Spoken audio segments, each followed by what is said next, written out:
guys, thank you for clicking in. This video is not going to be a cleaning video. Just letting you guys know about today. I was outside recording, and while I was recording, I heard my mother calling me, and I'm like, the first thing I'm like, why is she calling me? Because sometimes she'll call me just to see something on TV. But she called me, and as I got to the door, opening the front door, the way she was calling me, because it was like, Rochelle. And I knew something was wrong. And as I was opening the door, the first thing that came to my mind was what I thought when she called me. And she was like, come, hurry up. So when I got to their side of the hallway, my mother and my son's room, because they're on the other side of the house. When I got to that hallway, I looked down and I see my son on the floor, face down, having a full-blown seizure. Now, my son, for those who don't know, I have a 30-year-old son. He has severe autism and a mild intellectual disability. Now, 2 months ago, he had a seizure. And after he took him to the hospital, they ran tests, they found nothing wrong. But before that, he never suffered a seizure before in his life. I mean, no, let me take that back. I think it was 10 years ago, he had this episode where he just attacked me for the first time. And he, after that, I called doctors and everything, so they suggested I put him in this facility where, they could just run tests. He was supposed to be in there for a week, so they could just, run tests, try to get him on medication and try to get control of his behavior. He was in there for almost 2 days. That second night, they called me. It was like about maybe 2, 3 in the morning, and told me that he had a seizure, and asking me, how often this happens, like it was just a regular thing. So I'm like, wait a minute, hold up, wait a minute, wait. What you mean my son had a seizure? My son never suffered a seizure before in his life. He never, other than being autistic and a mild intellectual disability, my son didn't have any health issues or anything like that. And never was on medication. So, after they rushed him to the hospital, they did tests, they didn't see anything wrong. So, after I took him to his primary doctor, they put him on a different medication. So then, like a week later, everything was going good. A week later, my son had another seizure. So then I let the doctor switch the medication, and that gave him a seizure. So after that, I was like, no more. I'm not allowing my son to be a guinea pig anymore. So after I told him I didn't want him on anything, so they was like, well, it'll take up to a week before the medication wears out of his system. It's a chance he might have another one. And he did have another one. So then after that, my son been fine for 10 years. Up until, was that maybe 2 months ago, when he suffered that seizure out the blue. Still don't know where that came from. So then this morning, when I was outside filming, that happened, and called the paramedics, and Thank God it was the same. Two of them was the same people that came out, same guys that came out from the last time when he had a seizure. So they were sort of familiar with him. So at the hospital, they ran tests and everything, and they still didn't see anything wrong. So they just told me, to follow up with his primary doctor, which already, thank God, we already have. Today is Wednesday. He have a doctor's appointment Monday, because last week he had they ran some tests. So Monday is supposed to be, telling me the results of that, if they found anything. But so his doctor is already planning to do some neurology tests and everything on him.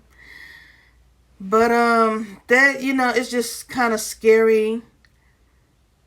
I don't know if you guys ever experienced this or had to deal with this. I hope you guys haven't, but it is a scary thing to walk in and see your child. Even though he's 30 years old, he's still a child, my child. But it's just, to see your child face down having a seizure, that's scary. But but thank God, it was scary still, but I was a little calmer than I was the first time he did that. And it's just, and even now it's still, because sometimes I can leave him home by himself. And then just the other day, me and my mother was out at the mall. And, now it just makes me, I just thank God we was here, because now it's like, what if that would have happened while we was gone? And I'd have came home. It's just, so now, now I know I would never leave him home alone again. And far as the medication, they gave him some medication. Because back when he had the seizure 2 months ago, they gave him medication. But I never gave it to him. And I haven't given it to him because I always tried the natural methods. I'm going to just say that. You could go any way you want to with it. But I usually don't trust man-made medications, because, yeah, it might solve one problem, but it's like you're almost trading one problem for another problem. But now, I'm not going to risk that anymore. I am going to give him the medication. And, it's just, I know y'all probably, some might be saying, well, you should have been giving him that from the get-go. But like I said, I have my reasons. But now, I will be giving him those medications, because, I'm not going to chance that anymore. Him going through that. And, he is somewhat verbal. He could let me know, like some of his wants, like if he wants something or anything. But like far as him being in pain, or if he got a headache or anything like that, he can't really tell me that, that, oh, I'm sick, or this is hurting me, or I'm not feeling this, I'm feeling bad, or whatever. He can't express that to me. But now this has been a lesson for me to just, give him the medication. And, then his weight, because his weight has went up a lot in the last maybe 5 or 6 years. And, now lately I've been working with that, because I was just letting him just eat whatever. But now, I started locking things down in pantries and stuff, and refrigerator, and putting him back, because I used to have him on a eating schedule. He's, eating 3 meals and a snack at a certain times. And now I'm going to go back to that. I mean, well, I have started going back to that.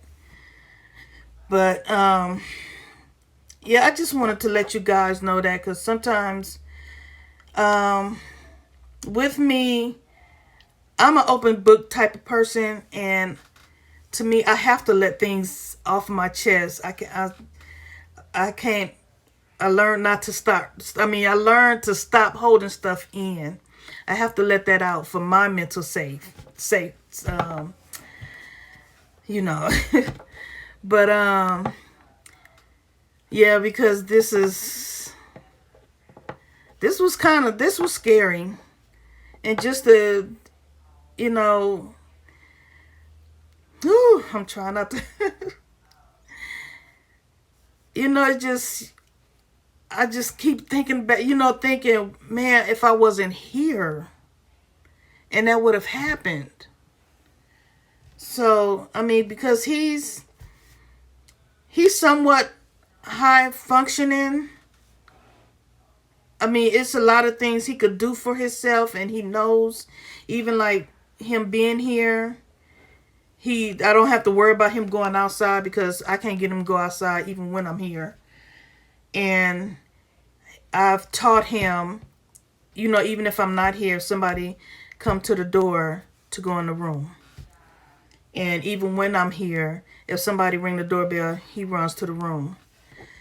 But now that'll be no more. He will not be left alone anymore. Because, I when I do leave him here, it's not, I'm all day and all night or nothing like that. It's just for a couple of hours. But this was an eye opener for me. And I have to get up on his with his weight, and getting him back on get it started with the medications. So I'm just sharing this with you guys, and we could use some prayers. So I want to thank you guys for listening, and the video I started doing, it will be coming up soon. I will start back with it tomorrow. So thank you guys for watching, and keep us in your prayers, and talk to you guys later. Bye.